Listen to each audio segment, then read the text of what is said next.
Ánimo, ánimo. Bueno, pues vamos a informar hoy, miércoles, como lo hacemos todas las semanas, sobre quién es quién en las mentiras.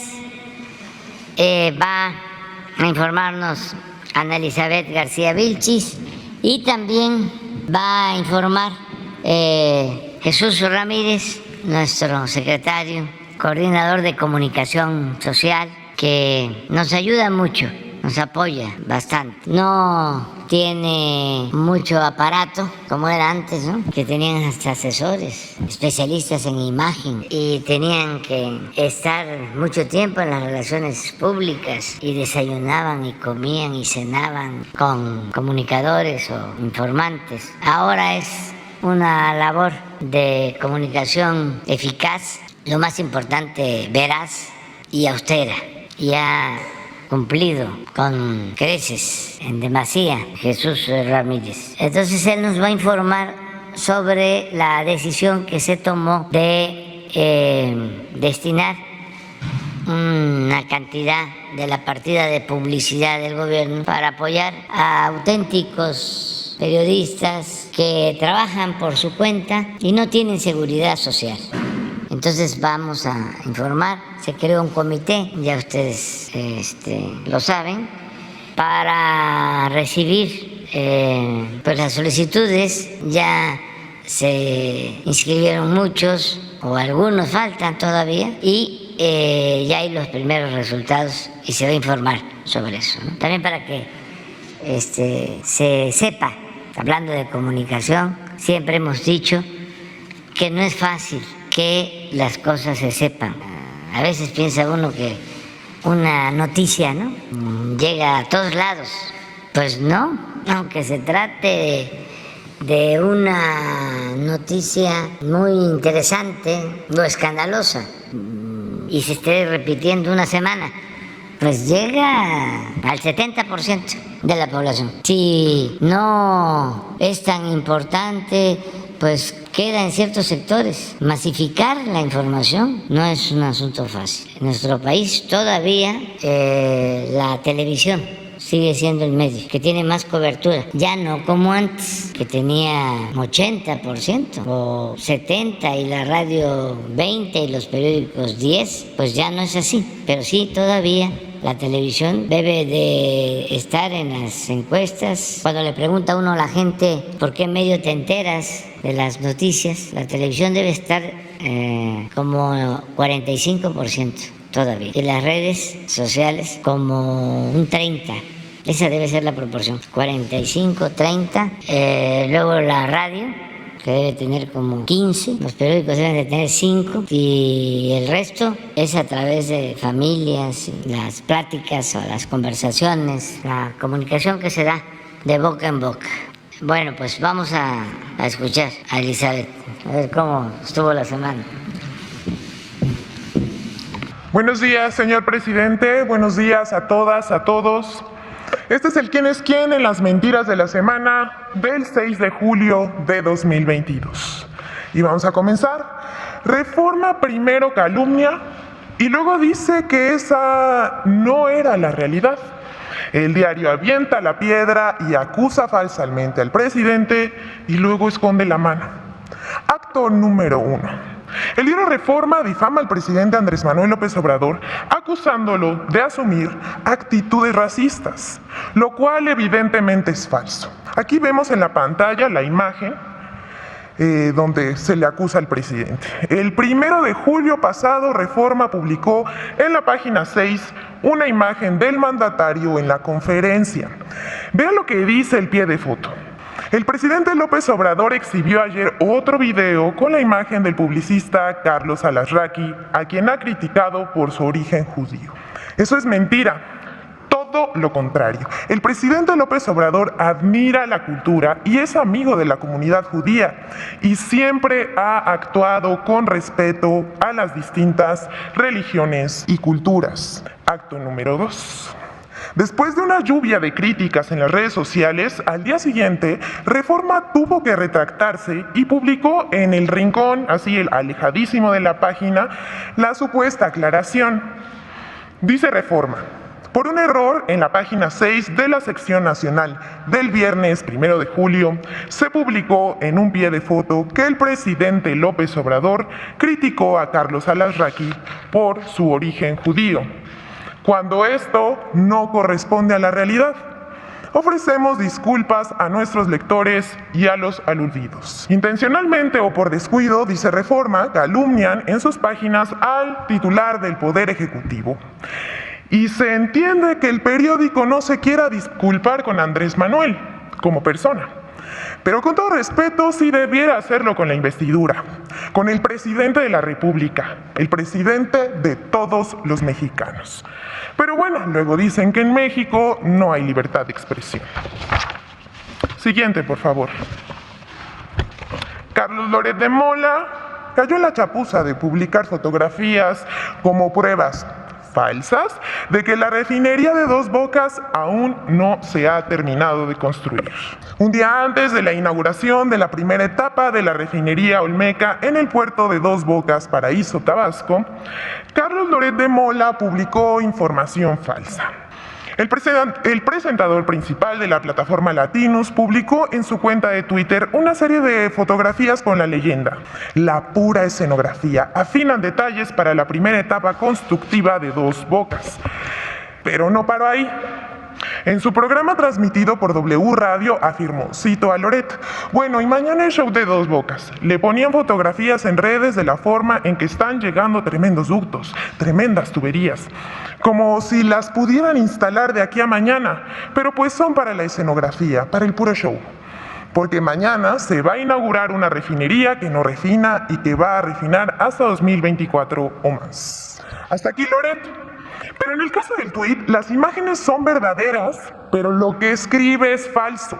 Se trata de 2 torres especiales despachadas por la aduana del puerto de Veracruz y transportadas el 30 de junio pasado hasta su destino en la estación de medición y control Papan, municipio de Tierra Blanca, Veracruz, donde se desarrollan campos petroleros como el Ixachi, al que van destinadas las torres fotografiadas.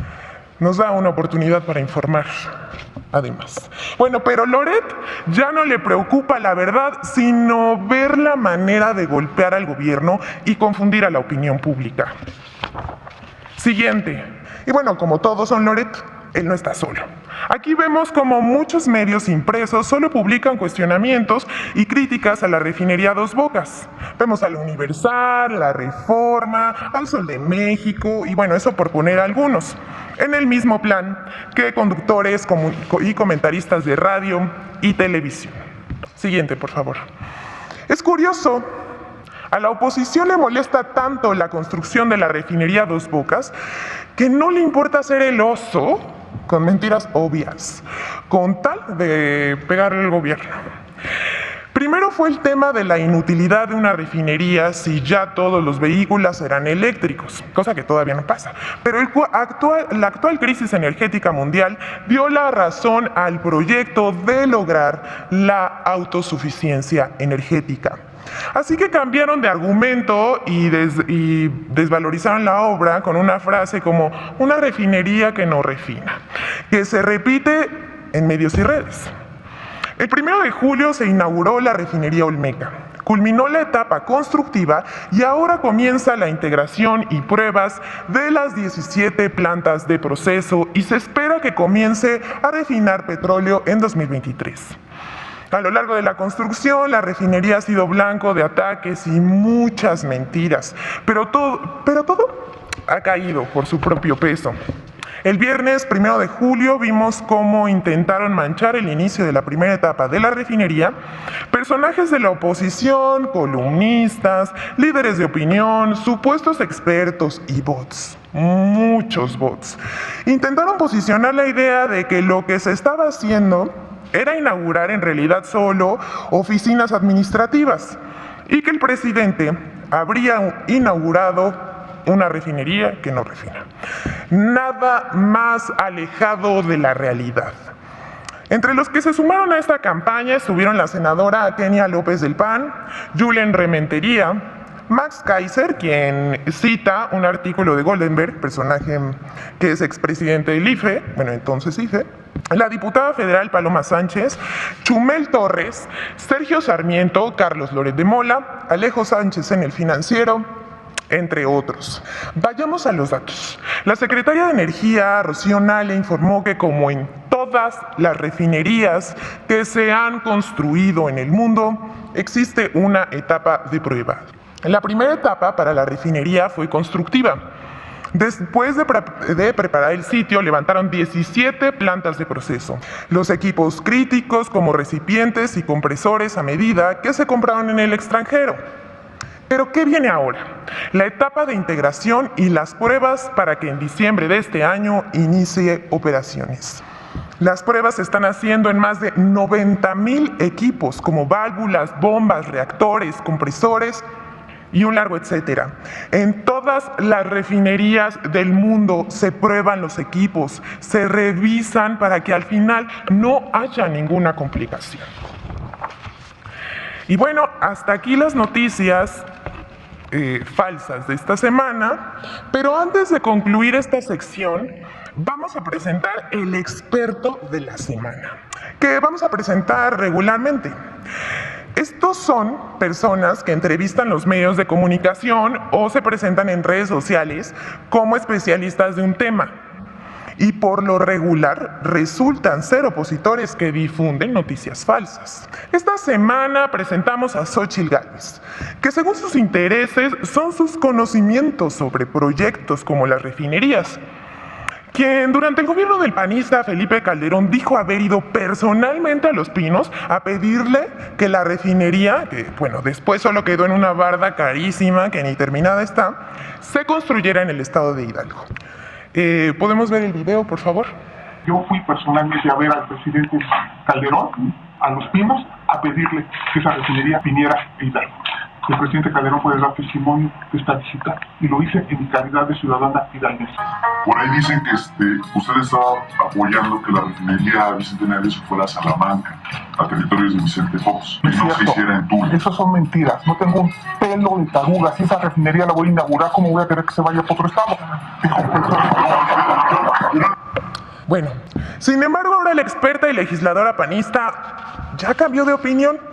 Quizás la señora Gálvez no está enterada de que en este momento en el mundo se construyen 80 refinerías en países como China, Yizan, Arabia Saudita y Kuwait, y que México tiene también contempladas las energías renovables. Hasta aquí nuestra sección de hoy. Muchas gracias. Con su permiso, señor presidente. Buenos días.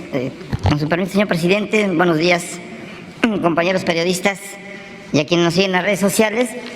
Hoy vamos a presentar el avance del programa de seguridad social para periodistas por cuenta propia, que se hizo público el 7 de junio, el Día de la Libertad de Expresión en México, y que pues dio cuenta de este programa que por primera vez está atendiendo a pues, los periodistas que no tienen una seguridad social, que no tienen atención médica, que no tienen un seguro de retiro y por lo tanto tampoco tienen cómo a sus familiares extender estos beneficios.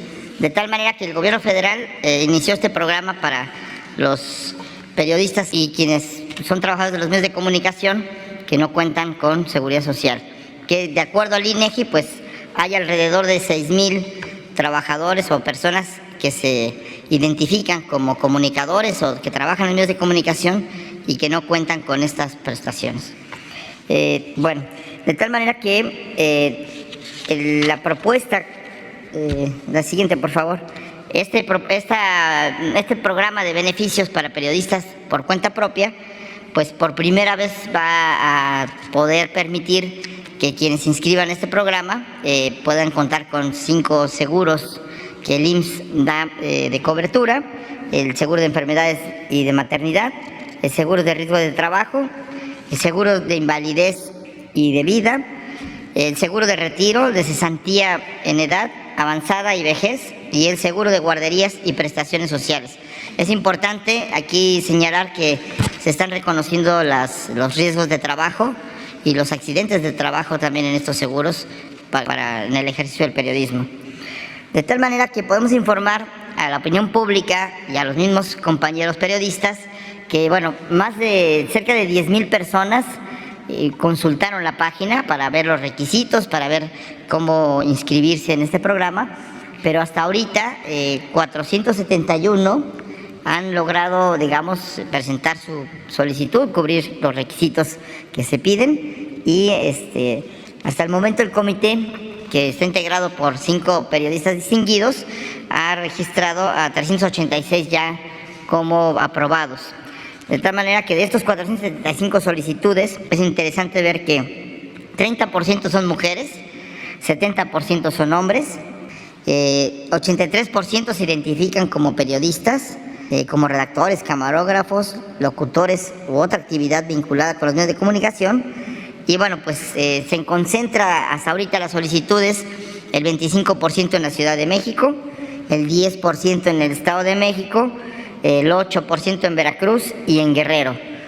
Y bueno, pues ahí las edades varían. Es interesante ver que entre 40 y 49 años es una tercera parte, 30%. El 28 tiene entre 50 y 59 años. El 22 entre 30 y 39 años. Y bueno, pues los mayores de 60 son el 12% de los que se han registrado. Queremos señalar que también se ha avanzado para poder disponer de los recursos que el gobierno federal está poniendo a disposición para llevar a cabo este programa, que es, lo queremos recordar, producto de la publicidad. El 25% del gasto destinado a publicidad del gobierno federal va a ser encaminado, asignado a este programa para la seguridad social de periodistas por cuenta propia. De tal manera que, digamos, el proceso administrativo con la Secretaría de Gobernación, que a través del mecanismo de protección de periodistas va a llevar a cabo digamos, el financiamiento de este mecanismo que el IMSS va a entregar directamente a los beneficiarios. Y queremos recordarles que de los 471 solicitantes que están en la página ya registrados, pues el monto de lo que significa en este momento de lo que son sus beneficios, pues es cerca de 12 millones de pesos lo que se va a invertir, y a partir del 1 de agosto ya van a poder disfrutar, digamos, de los beneficios de los 5 seguros y de seguridad social en el IMSS, para lo cual ya el gobierno federal va a depositar estos 12 millones en el Instituto Mexicano del Seguro Social. Queremos recordarles que el registro no se ha cerrado, pero habíamos comprometido que en el primer mes se iba a hacer un corte, y así vamos a ir presentando cortes periódicos para dar cuenta ante la opinión pública de los avances de este programa, y también decirles a los compañeros periodistas, a las compañeras comunicadoras, reporteras, que quienes quieren registrarse en este programa, están abiertas, va a estar permanentemente abierta la página, aunque queremos señalar que este año los que se registren hasta octubre van a poder disponer este año de poder ser beneficiarios. Esto por una situación presupuestal, se cierra, digamos, Hacienda cierra la posibilidad de transferencia de fondos a partir de octubre, entre octubre y diciembre, pero a partir de enero ya se reanudarían, digamos, quienes se registren ya podrían disfrutar de estos beneficios. Entonces, nada más queremos recordar que la plataforma digital está abierta, ahí se pueden registrar, que es muy sencillo, y que, bueno, el proceso de solicitud es ingresar a la página, ingresar los datos que se solicitan, que es el CURP, el número de seguridad social. Si no se cuenta con ese número de seguridad social, ahí mismo establece la forma de obtenerlo. Hay quienes ya lo tienen por tener un trabajo anterior, pero quienes no tengan ese número de seguridad social, ahí mismo la página lo genera para que se puedan registrar. Y bueno, se carga el currículum, se registran las evidencias del trabajo de periodista de los últimos 2 meses, se proporcionan pruebas documentales de la actividad periodística, y pues una vez que se hace el registro exitoso, el sistema emite un aviso y ya les notifica que están registrados en este sistema. Solo recordarles que quienes están a cargo de la revisión de las solicitudes, de los expedientes, de los currículums, pues son 5 compañeras y compañeros muy destacados que aquí se presentaron. Nada más queremos recordar quiénes son. Es Enrique Galván Ochoa, columnista, periodista de La Jornada.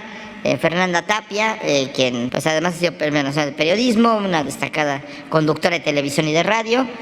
José Reveles, que es un destacado periodista, autor de varios libros, ha seguido de manera muy, digamos, acuiciosa temas de derechos humanos, el tema del narcotráfico, etcétera, y que tiene una amplia trayectoria. Nancy Flores, que es una joven periodista de la revista Contralínea, que hace periodismo de investigación y que, bueno, pues ha destacado por su trabajo periodístico. A su vez, pues Rubén Villalpando, que también un periodista de Ciudad Juárez, muy reconocido, el decano en Juárez, que, bueno, pues ha sido un periodista muy reconocido en la región, pero también a nivel nacional. Y ellos son los que hacen la revisión y aprueban los expedientes, de tal manera que ni el IMSS, ni el Gobierno Federal, ni Presidencia de la República, ni la Secretaría de Gobernación intervenimos en la definición de quiénes son los que se aprueba sean beneficiarios de este programa. Y bueno, pues queremos aquí reconocer la labor del Instituto Mexicano del Seguro Social, del director general, de Zoé Robledo, y de su equipo, Clicerio Coello, quienes pues han hecho un trabajo muy importante de levantar el sistema de registro y de llevar a cabo, digamos, toda esta parte de permitir que esto sea posible de la manera más sencilla, más automatizada y a la vez pues que todos puedan acceder a ello. Y pues esto sería todo, señor presidente, y pues muchísimas gracias. El tercero, aquí, usted, vamos, a ver, ahí empezamos. Perdón, muy buenos días, presidente y funcionarios que lo acompañan. Ramón Flores del Centinela Informa de Humanoid. Presidente, usted y el ministro presidente de la Suprema Corte de Justicia dieron instrucciones de revisar el caso de Claudia Ivonne Sánchez Mayorga.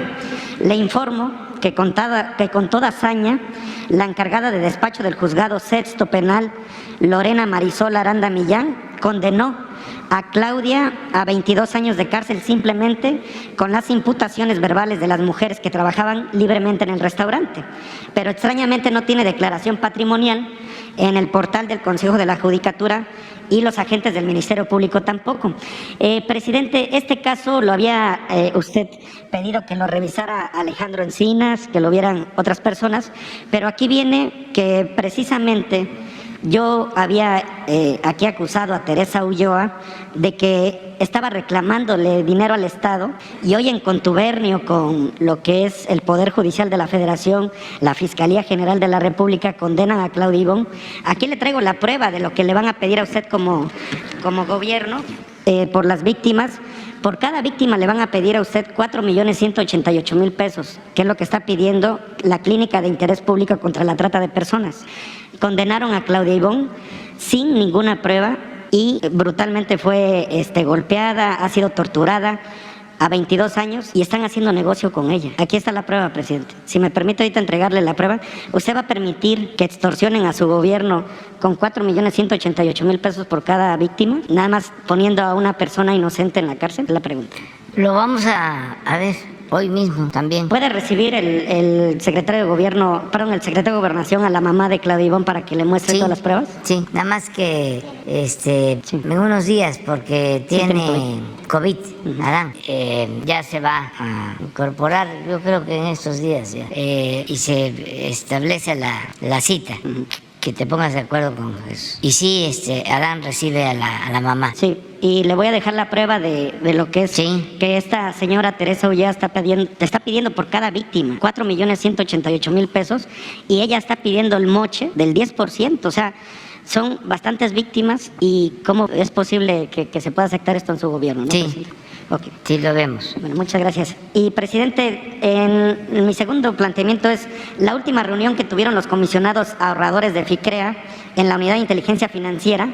pidieron que sigan las investigaciones de los involucrados en el fraude. Ya tiene usted aquí en el país al ex dueño de FICREA, ya que por el conocimiento y documentos en el concurso mercantil existen los activos suficientes para finiquitarlos, haciendo el planteamiento en la UIF con el director Pablo Gómez, como ahora a usted se le hace el planteamiento sobre la subrogación de los activos de FICREA que existen, con la finalidad de recuperar sus ahorros al 100% de toda una vida.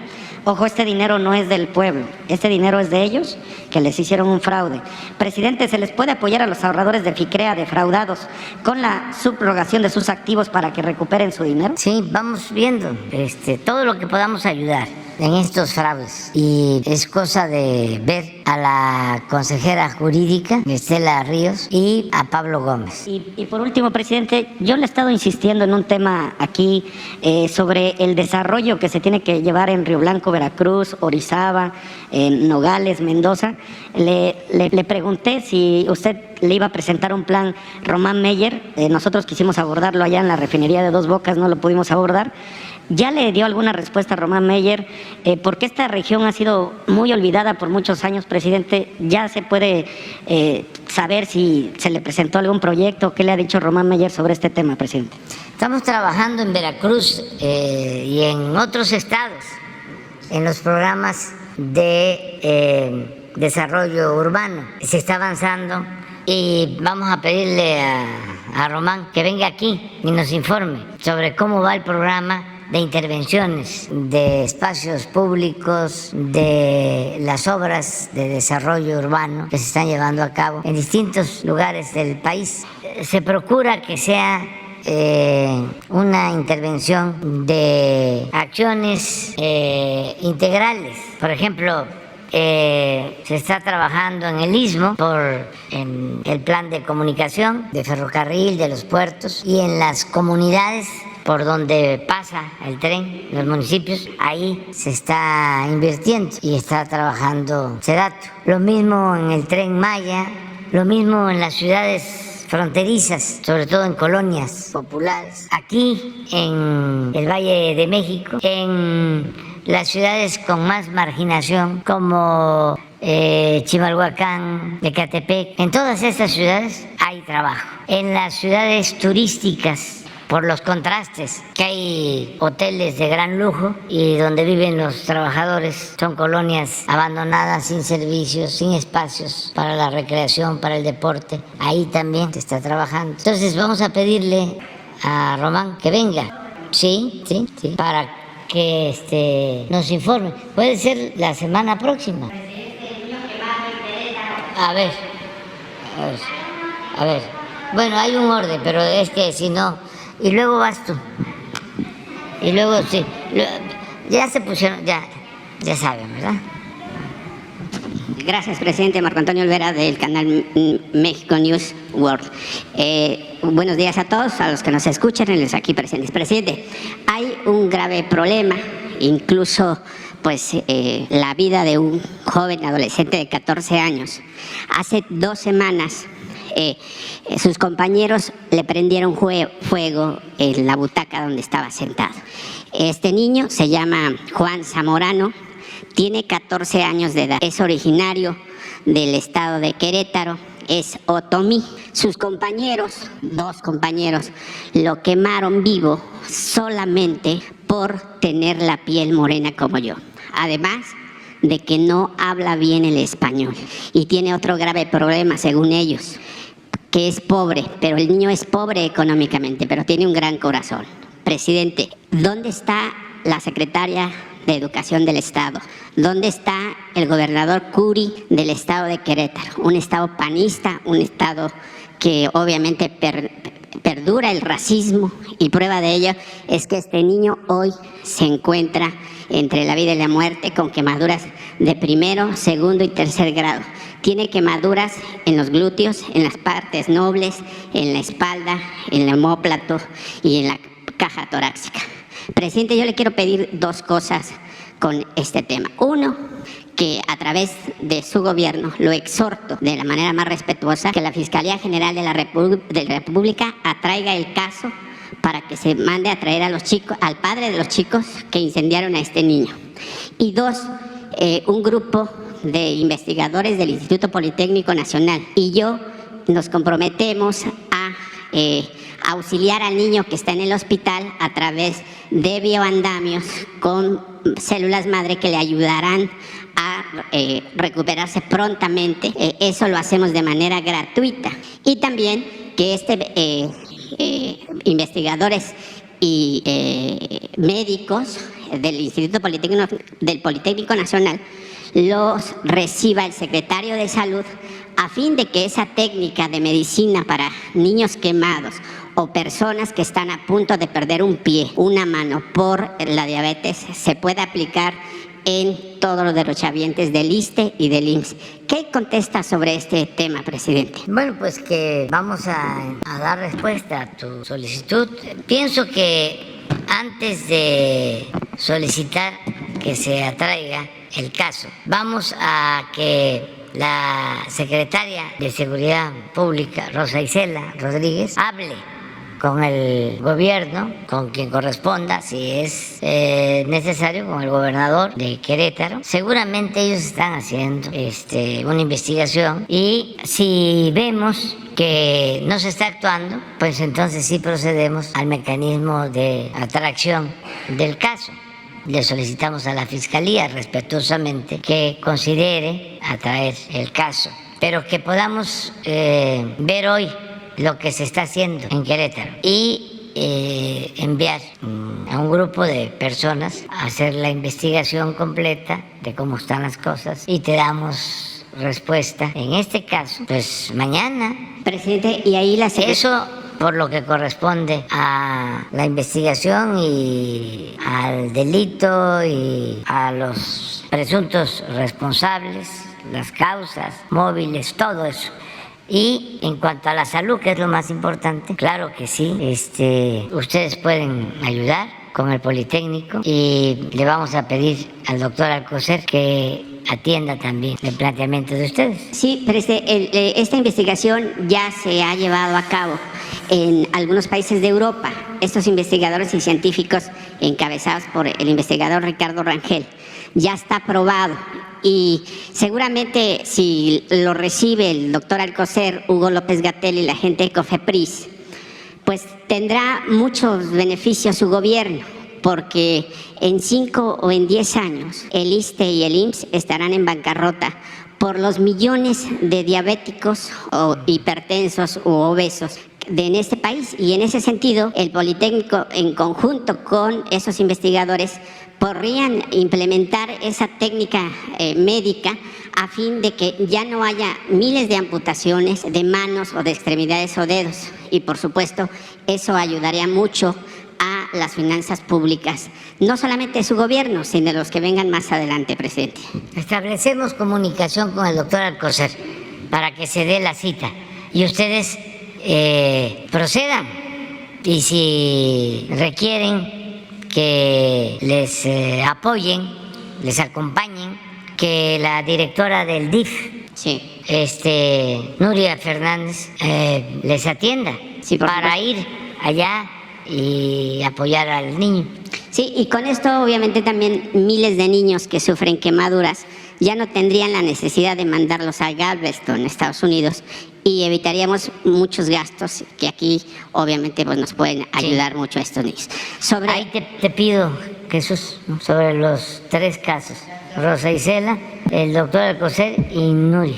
Y en un segundo tema, presidente, si me lo permite, Claudio X González, junto con su Asociación Mexicanos contra la Corrupción, ofreció apoyo a más de 100 ejidatarios en Jilotzingo, Estado de México, para interponer un amparo en contra del proyecto Bosque Diamante, cuyos dueños son la familia Fontanet. También se dice dueños de aguas embotelladas Bonafont. Bueno, pues ahora, de la noche a la mañana, Claudio X González les ha informado a estos ejidatarios que siempre ya no va a poder apoyar, que porque le faltan recursos. O sea, eso no le creemos.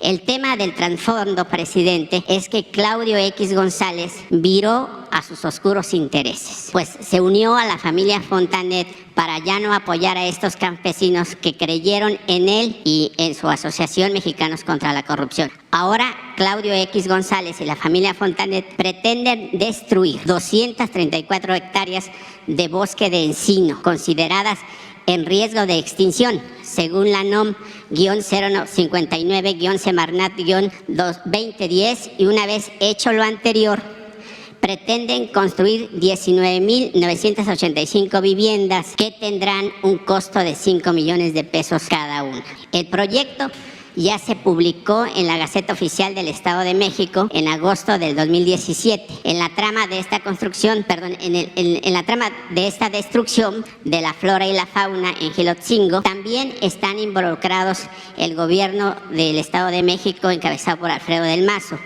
Claudio X González, la familia Fontanet y obviamente los partidos del PAN, PRI y el PRD. Porque con la construcción y venta de estas casi 20,000 viviendas obtendrán una fabulosa cantidad de más de 2 billones de pesos, suma que pretenden inyectar a la campaña estatal del Estado de México con el candidato de la coalición Va por México. Y que de ganar la gubernatura, la oposición, que están muy lejos, tendrían en el bolsillo millones de votos para la elección presidencial del 24. Presidente, ¿cuál es la respuesta de su gobierno a estos ejidatarios que obviamente están pues peleando por sus tierras y que además pues Claudio X González, muy defensor de Mexicanos contra la Corrupción, y él pues es el corrupto número 1 de este país? Bueno, que lo vea María Luisa Albores para ver si se cuenta con los permisos de impacto ambiental,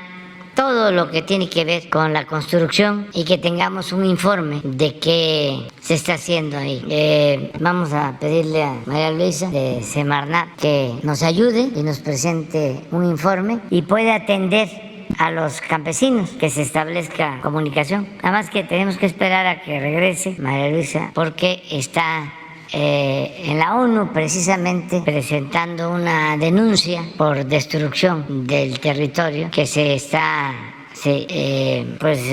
haciendo el conocimiento de autoridades internacionales, de organismos internacionales. Es lo de Calica en Quintana Roo. Sí, y lo de Jalotzingo, presidente, es muy importante porque ahí pasan las cuencas hídridas y que obviamente nutren a todos los ductos, obviamente, de agua potable. Que por cierto, tampoco ha habido una respuesta con el tema de Presa Madín, donde usted dio aquí instrucciones a la jefa de gobierno de la Ciudad de México, Claudia Sheinbaum, que viera esa situación de Presa Madín porque pretenden traer agua de esa presa a la delegación o alcaldía, hoy alcaldía de Iztapalapa, y no ha habido ninguna respuesta de las autoridades que usted citó en esa ocasión. Y ya por último, presidente, rápido, perdón, pero ustedes preguntan diario y nadie dice nada. Los jubilados y extrabajadores petroleros del estado de Tabasco, su estado, en 1994 fueron despedidos por el entonces presidente Carlos Salinas de Gortari y después el que entraba Ernesto Zedillo, argumentando que la industria petrolera pues ya era un caso cerrado, que obviamente ya no iba a utilizarse el petróleo y que por supuesto la gallina de los huevos de oro pues estaba prácticamente muriendo. Totalmente falso, porque hoy México pues está a punto de ser un país independiente en cuanto a hidrocarburos. Y lo felicito por esa inauguración de Dos Bocas, presidente. Lo único que no se va a poder refinar en Dos Bocas, por supuesto, será el crudo llamado Felipe Calderón. Presidente, en ese sentido, quiero decirle que hay 5,000 personas, extrabajadores de Pemex, desde el 94, quienes a usted lo acompañaron desde el éxodo en 1994. Usted les prometió, después de ese despido, ayudarlos, apoyarlos. Han pasado 35 años, diversos presidentes, diversos directores de Pemex y, por supuesto, pues la negativa es que pues no hay. Usted se comprometió en 1994 con una carta aquí de compromiso. Usted firmó una carta en el que les ayudaría. Hoy estos 5,000 petroleros le piden a través de mi voz que los atienda, porque el actual director de Pemex le dice que nada más hay 2 respuestas, un sí y un no, y que eso, por supuesto, dependerá de usted. Ellos, presidente, tienen edades entre 65, 68, 70, 75 años. Unos ya murieron. Sus viudas están en la recta casi final de la vida. Sus hijos, pues obviamente ya son adultos, pero lo que quieren estos trabajadores es que usted los reciba y que puedan recibir una pequeña, módica liquidación para la última recta de su vida, presidente. Yo creo que es justo. Usted prometió, usted se comprometió, y la prueba que aquí está, usted firmó de poderlos ayudar en su momento. Hoy usted es el jefe del Ejecutivo, está prácticamente a 2 años de dejar el puesto, y yo creo que estos hombres tienen la última esperanza en usted. ¿Qué les contesta? Pues nada más informar de que en ese tiempo que hubo un despido masivo de trabajadores transitorios, yo participé y los ayudé y cumplí, porque logramos con un movimiento pacífico que se les liquidara a todos los trabajadores. Incluso tuve problemas en ese entonces, porque como siempre, ¿no?, se me acusó de agitador y de revoltoso, pero todos recibieron un pago, y hay la historia sobre eso. Todos. Estuve aquí en el Zócalo con ellos y se llegó al acuerdo de que les tenían que pagar una indemnización. Eso fue 1994 o 95. Fue en aquellos tiempos que estábamos en la oposición. Era Salinas, en efecto, el presidente, y Camacho, el jefe de gobierno, y se les pagó a todos. Y también aclarar, o sea, porque yo los compromisos los cumplo. ¿Me vas a dejar copia del documento para ver la fecha? Sí, porque a lo mejor eso fue antes de que se les pagara. No, sí está mal. Fíjate cómo son las cosas. Sí está mal, porque no les puedes pagar 2 veces. Ah, no, sí, dialogar. Pero a todos, sí, a todos, recordarles, porque brotan. Bueno, la gente tiene esperanza, ¿sí?, en que las cosas cambien, mejoren, que haya justicia, nos tienen confianza. Yo entiendo todo eso, pero también se debe entender de que nosotros somos simplemente administradores del dinero del pueblo y que el presupuesto es sagrado. No es que alguien organiza a un grupo que pudo ser víctima de una injusticia hace 30 años y, a ver, ahora usted tiene que hacerse cargo. Lo hacemos en algunos casos. Ya les platicaba yo de una expropiación o invasión agraria de 1979 en el Istmo, de 3,000 hectáreas. Y como ahora pasa por ahí, o siempre ha pasado, pero se está rehabilitando el tren del Istmo, dicen, no pasa si no nos pagan las tierras, las 3,000 hectáreas de 1979, que ya el Poder Judicial resolvió que correspondía a otro grupo. Y no solo eso, sino que se hace un avalúo y resulta que podían pagarse 20,000 o 22,000 pesos por hectárea. Y ya por la circunstancia de que necesitamos pues terminar con una obra pública en beneficio de la gente, en beneficio del pueblo, dicen no, porque llegó un abogado ahí, tranza, y les dijo no, si los tienen aquí agarrados, 100,000 pesos por hectárea. Dije no, eso no nos vamos a dejar chantajear. Y lo mismo, porque el presupuesto es de todos, es del pueblo, y no se debe de permitir la corrupción, ni arriba ni abajo. Entonces se mandó a hacer otro avalúo y además, como es gente humilde, pobre, se les va a ayudar. Pero si eso, imagínense ustedes, lo hacemos de manera generalizada, pues nada más pensemos que ya la tierra ejidal se privatizó. Hay ejidatarios riquísimos. Claro que no son campesinos, que fueron los que compraron tierras y convirtieron ejidos en latifundios, porque Salinas reformó el artículo 27 y puso al mercado las tierras ejidales. Esos son los daños, la herencia de todo el periodo neoliberal. Entonces vamos a ir reparando los daños causados por el periodo neoliberal, pero buscando priorizar. En caso de los yaquis, les entregan una resolución con el presidente Cárdenas. Les entregan una resolución para el uso, dominio, propiedad de 120,000 hectáreas en general. Y les van quitando la tierra, les quitan como 40,000 y les quitan la tierra y les quitan el agua. Entonces, ahora hay un plan de justicia a los pueblos yaquis. ¿Cuánto les estamos devolviendo? Pues más de 20,000 hectáreas, el agua. Imagínense que los yaquis no tenían, y todavía falta de concluir el programa, agua en sus pueblos, y fueron dotados en su momento por General Cárdenas de tierras y de aguas, pero hubo despojos. Pero eso fue la política posrevolucionaria, sobre todo después del General Cárdenas. Empezó la contrarrevolución y el extremo fue el periodo neoliberal, que fue el regreso al porfiriato. Neoliberalismo es neoporfirismo. Entonces vamos poco a poco. Por eso déjame el escrito, conozco muy bien el tema y sí, hay pruebas suficientes de que a todos se les liquidó.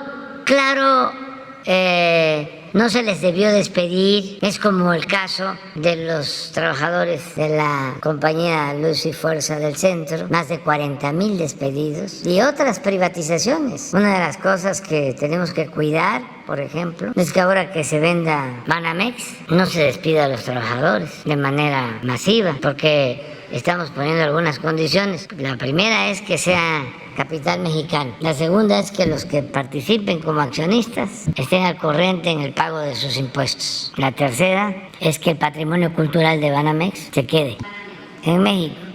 Y la cuarta es que no se despida a los trabajadores, además que son personas, mujeres, hombres con experiencia y que pueden ser de mucha utilidad, pero suele pasar que cuando se dan estas negociaciones, pues buscan, ¿no? Ahorrar así, despidiendo trabajadores. Entonces ya, de todas maneras me vas a dar, ¿sí?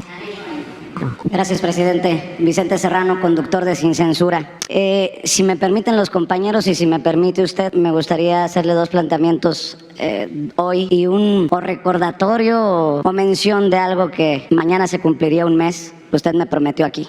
El 7 de junio pasado, yo le vine a exponer que en una entrevista que me concedió Santiago Nieto, extitular de la Unidad de Inteligencia Financiera, me había señalado que había dejado armada una investigación sobre los flujos de capitales que llevaban a Peña Nieto. Y en el marco de aquella visa dorada en España y su vida de millonario, yo le preguntaba a usted si sabía de esa investigación y me dijo que no. Y me dijo, palabras más, palabras menos, pero muy fácil. Vamos a pedirle a Pablo Gómez, actual titular de la Unidad de Inteligencia Financiera, que nos lo aclare. Mañana se cumple un mes y yo le pregunto, presidente, ¿qué pasa en la Unidad de Inteligencia Financiera? Porque a menos que usted me diga que ya le dieron un reporte, pues a nosotros no se nos ha dicho qué pasó y nosotros somos los que pedimos esa información. ¿Ya le informó Pablo Gómez si hay o no hay una investigación sobre Peña Nieto desde la Unidad de Inteligencia Financiera? No, pero vamos a resolverlo. Que venga Pablo mañana. ¿Le agradezco, presidente? Para que no pase del mes.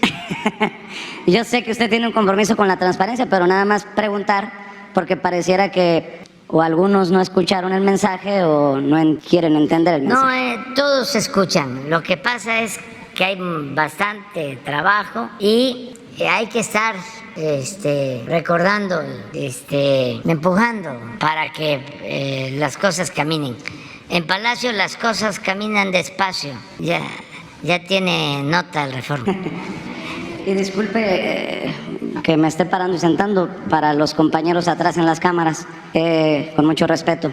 Ahora sí los planteamientos, presidente. Ayer un colega, sin tratar de demeritar su planteamiento, de Telegraph, de Washington, le vino aquí a plantear algo que considero que no es correcto, es erróneo, porque yo traigo otros datos. Acabo de regresar de San Antonio, Texas, en donde estuvimos dándole cobertura por aproximadamente una semana a la tragedia de los migrantes que murieron en la caja del tráiler. Yo percibo en esa comunidad que llegaba a dejar flores, veladoras a los mexicanos y no mexicanos que murieron. Hay que decir que la gran mayoría eran nuestros paisanos y paisanas que confían en usted, que siguen respaldándolo desde el extranjero. Y aquí el colega vino a decir que había cuestionamientos o críticas sobre sus políticas, y yo no lo veo así, no lo percibo así. Más aún, hay sinvergüenzas descarados como Ricardo Anaya, Riquín Profugín, quien desde no sé dónde dice que usted es un ignorante del tema migrante porque presume las remesas. Y platicando con los paisanos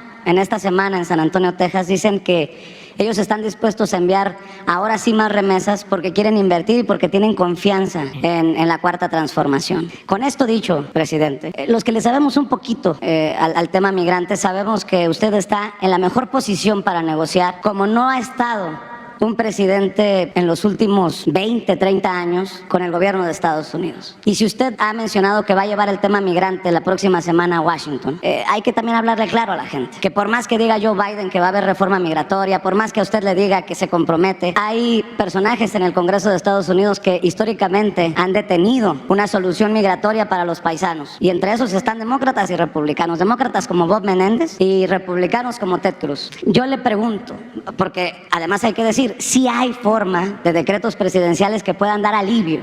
¿Qué está dispuesto usted a ir a negociar? ¿Y qué está dispuesto usted, de acuerdo a sus asesores, a pedirle, a exigirle a Joe Biden en estos momentos, en los que además, hay que decirle, es nota de hoy, hay condados en Texas que están declarando emergencia, presidente, por la invasión de migrantes en una narrativa groseramente racista y discriminadora? Ya estuvo suave, presidente. Yo le pido que nos sea claros en ese sentido de qué se le va a exigir a Joe Biden desde su autoridad moral y en esta posibilidad de conseguir lo que ni siquiera su férreo crítico Vicente Fox es capaz de admitir que fracasó y no consiguió con la famosa enchilada completa del Güero Castañeda. Se lo pregunto, presidente, porque también quiero escuchar una reflexión desde la periferia, desde donde se ve la realidad, como lo planteaba el Papa Francisco, porque saliendo de aquí yo me voy a uno de los rincones más pobres de México a entrevistar a una familia de uno de los fallecidos, y hay que decirles con claridad de qué va el tema migrante desde su perspectiva, porque ahí siguen ganando 30 pesos al día y desde ahí sigue saliendo la gente por necesidad y no por deseos, presidente. Por favor. Sí, es un tema que llevo para tratar con el presidente Biden. No sé si convenga que yo les adelante sobre la propuesta concreta, específica. Pienso que debo de esperar hasta el 12, pero sí asegurarles que es un tema central y que mi propuesta al presidente Biden es una opción, es una alternativa buena para ambos pueblos y para los dos países en materia de migración. Miren, hay mucha simulación en este tema como en otros. Solo menciono una.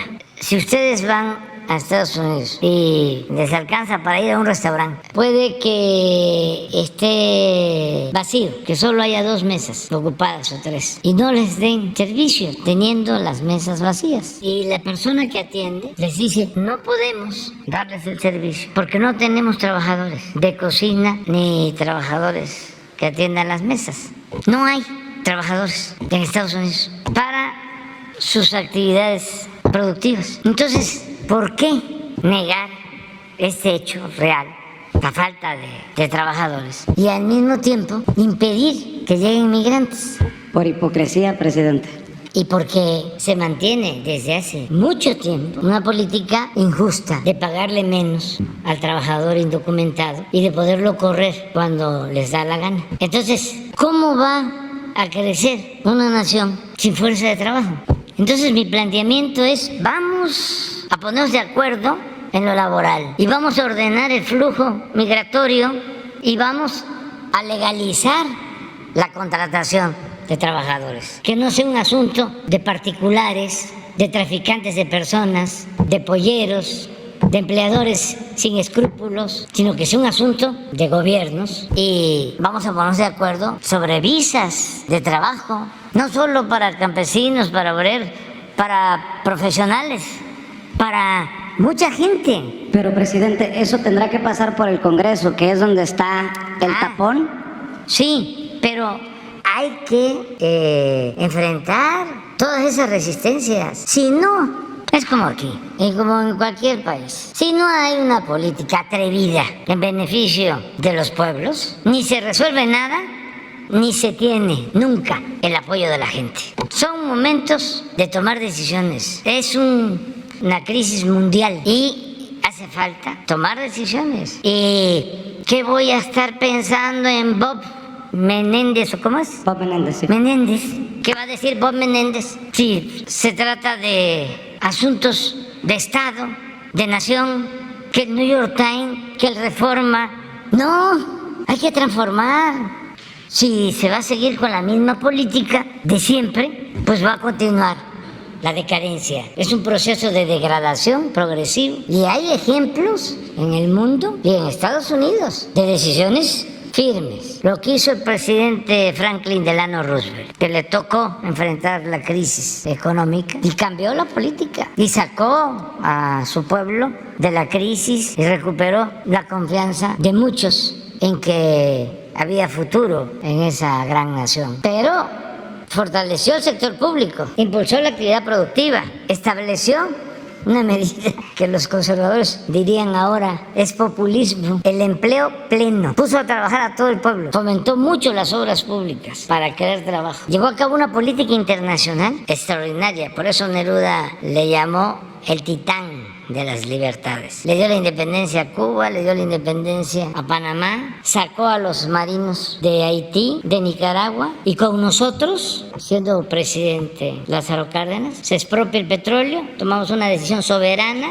y él actúa con respeto. ¿Y a qué lleva esto? A que viene la Segunda Guerra Mundial y vean nada más el calendario de acontecimientos. A los 6 meses, creo que a los 5 meses, que decide el presidente Roosevelt que va a participar Estados Unidos en la Segunda Guerra Mundial para enfrentar a los países del eje, a Alemania, a Japón y a Italia, México se suma, secunda, habiendo México sostenido una política de neutralidad. Pero como se trataba de Roosevelt, ya para entonces era Ávila Camacho, ya para entonces con la guerra, el presidente Ávila Camacho nombra al expresidente Lázaro Cárdenas, encargado de lo que ahora es la Secretaría de la Defensa. Eso, finales del 41 declaran la guerra, en el 42 entra a México y en el 43 viene Roosevelt a Monterrey y se reúne con Ávila Camacho y firman el Plan Baraceros para que México, con sus trabajadores, ayudara a Estados Unidos, a los granjeros, a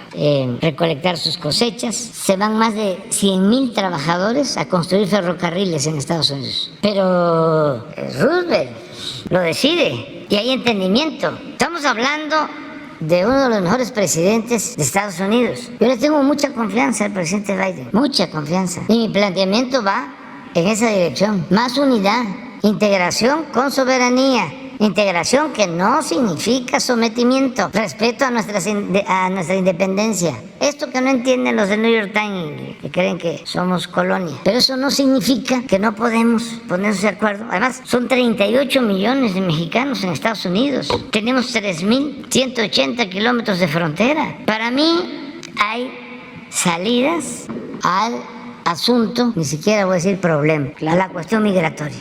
Pero se requiere de tomar decisión y no estar ahí. Imagínense si yo estoy pendiente de lo que diga López Dóriga, ¿no? O Sarmiento, o Loret de Mola, o Aguilar Camín, o Leo Zuckerman, porque o Leo Zuckerman. No vaya a hacer escala en Nueva York, porque va a decir que ya va a empezar a destruir la Estatua de la Libertad. Sí, Leo Zuckerman, o Krause, sí. Vea, ¿por qué no pones lo de...? A ver, no tiene por ahí, antes de que terminemos, allá arriba en el escritorio, porque yo ya a veces lo necesito, debe de haber una lupa, a ver si la bajan, una lupa, y me vas a poner la nota aclaratoria del Reforma.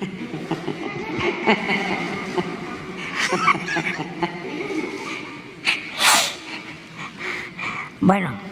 Presidente, y para cerrar, y con todo respeto para los compañeros, creo que mi amigo Jesús Lemus periodista independiente. No se va a enojar si le ofrezco este libro que me autografió y me dedicó, que todavía no está en librerías, que yo se lo deje para que lo lea.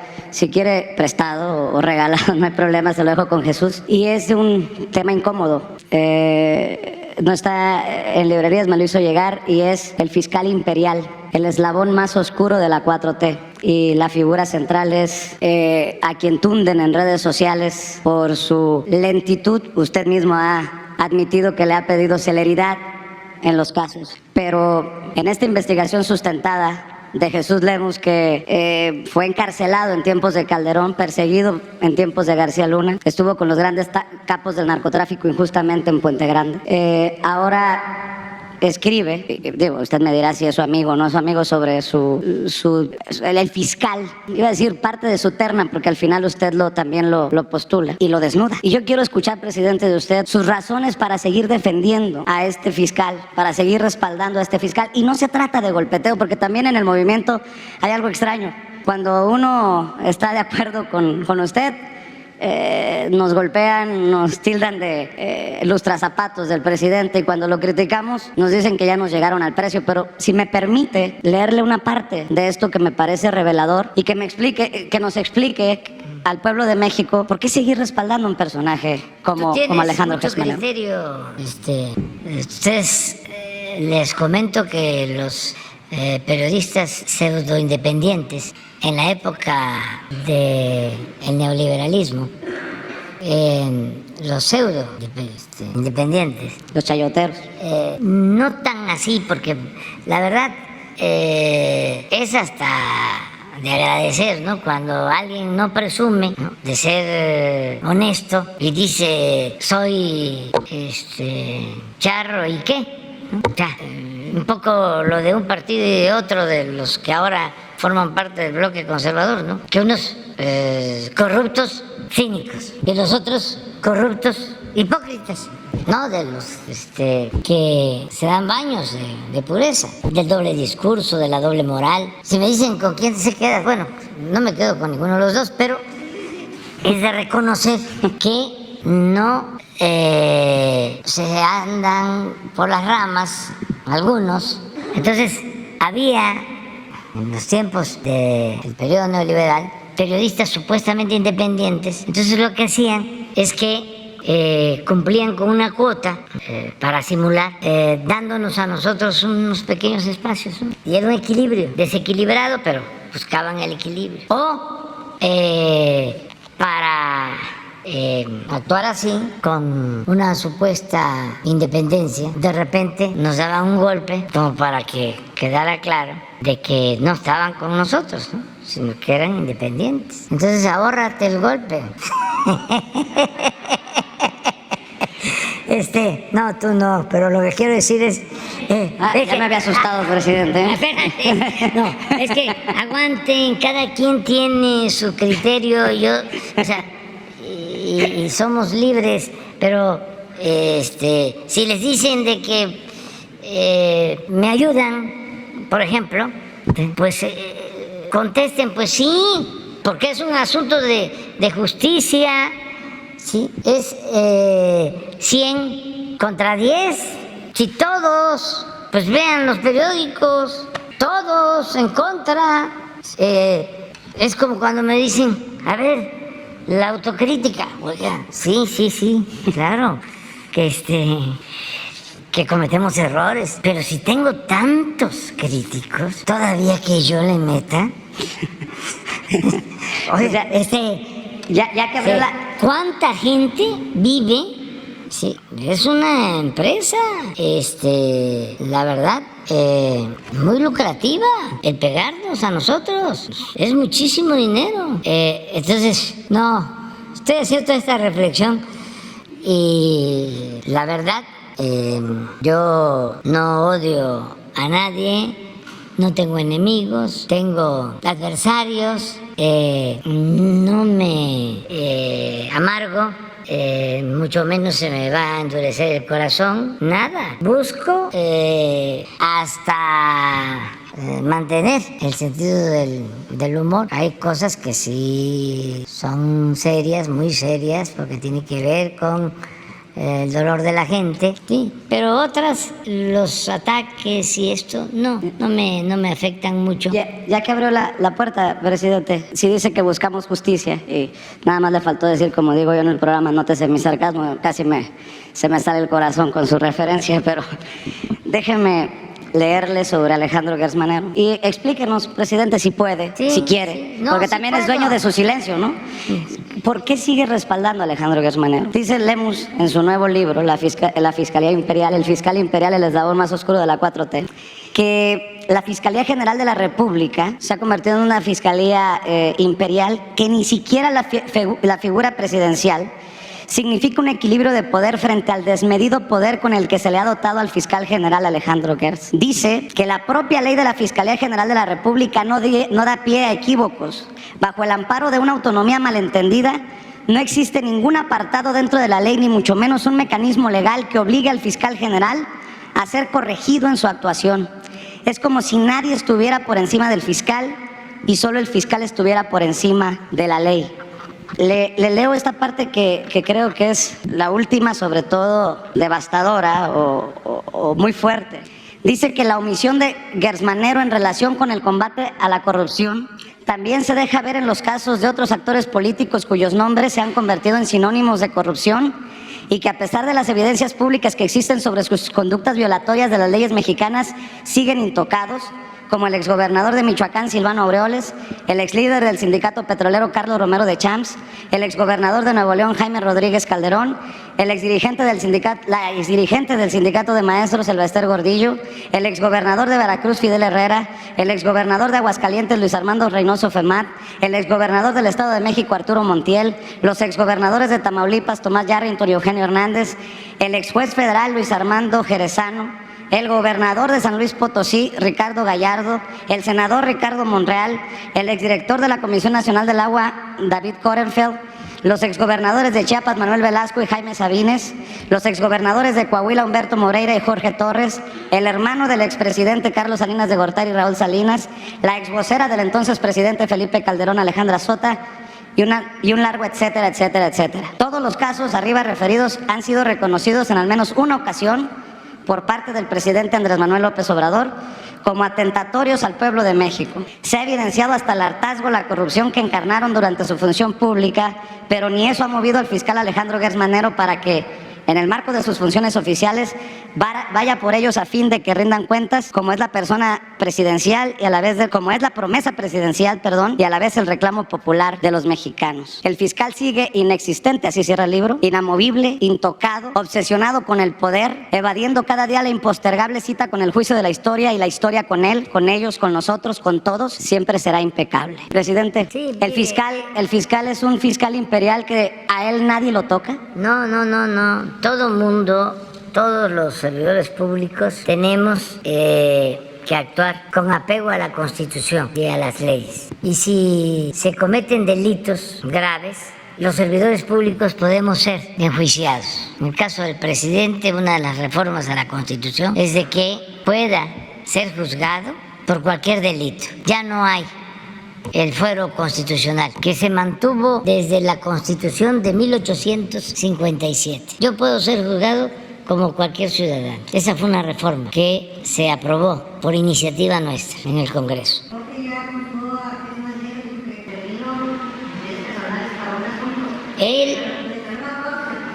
Sí, cualquier persona puede ser juzgado, cualquier servidor público, y tiene que probarse, nada más, que se trata de delitos que se han cometido. En el caso de la Fiscalía, para la remoción del fiscal, lo puede solicitar el presidente si considera que el fiscal ha cometido delitos graves.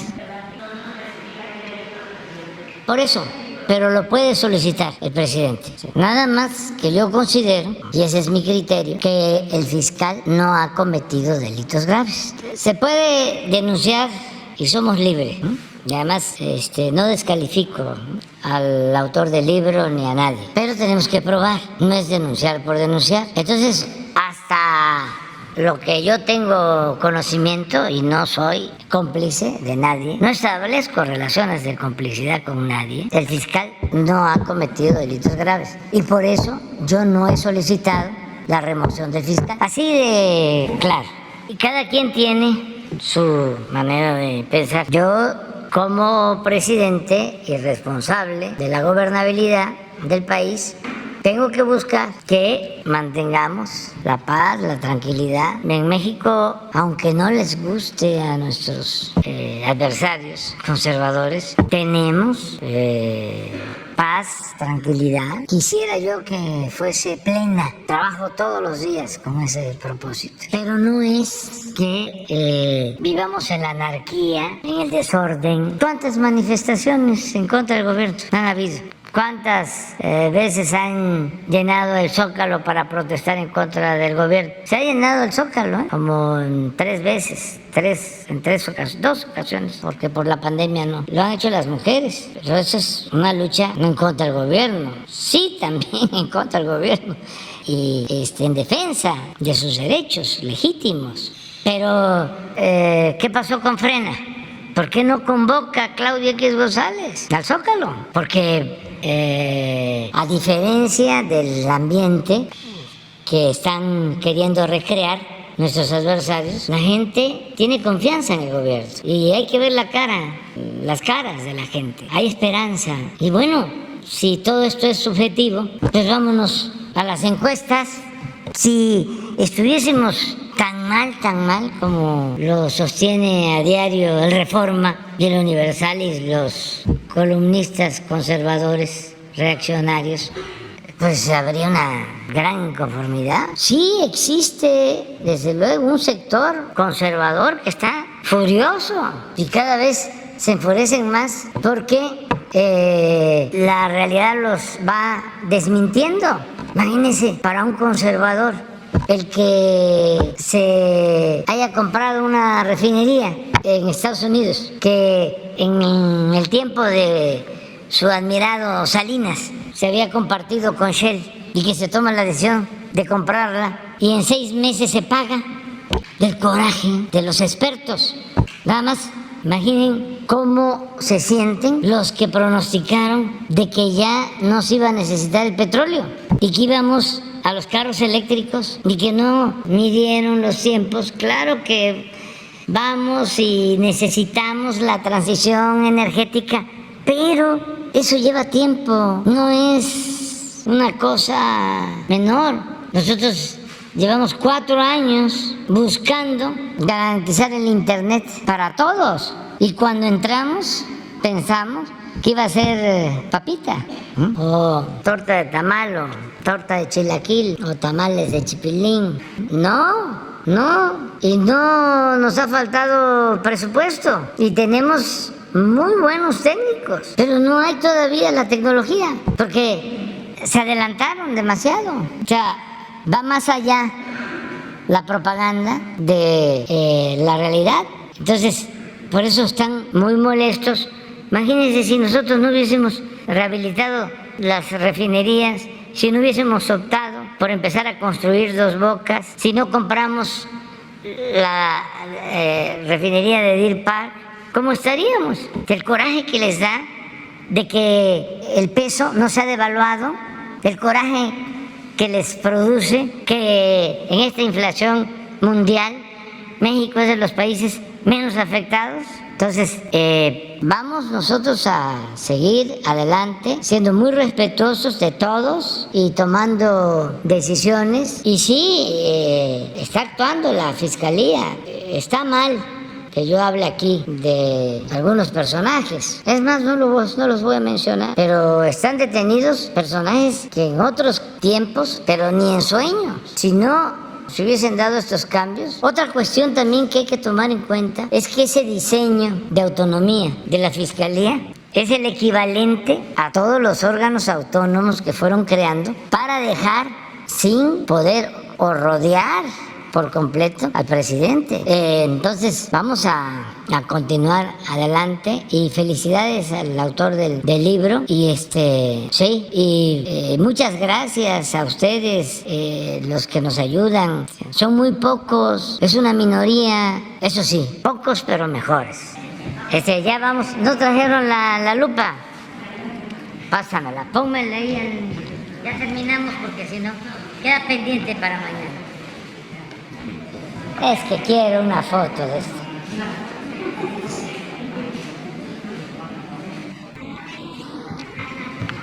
Quiero la foto.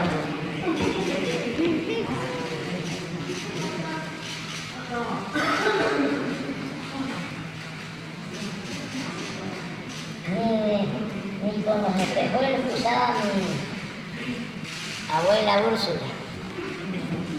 Y antes, esta está en la primera sección, ¿no?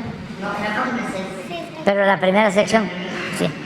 Antes estaba en la sección, la aclaración, se ponía, no en Reforma en general, donde había el derecho a la réplica, porque no en todos los periódicos había. En los periódicos del movimiento revolucionario sí se garantizaba siempre un espacio para los opositores, para la réplica, en el periodismo de antes. Luego, ya solo en algunos periódicos, y la réplica se ponía en la sección B, C, de la página 32, y luego de varios días de haberse dado la noticia falsa.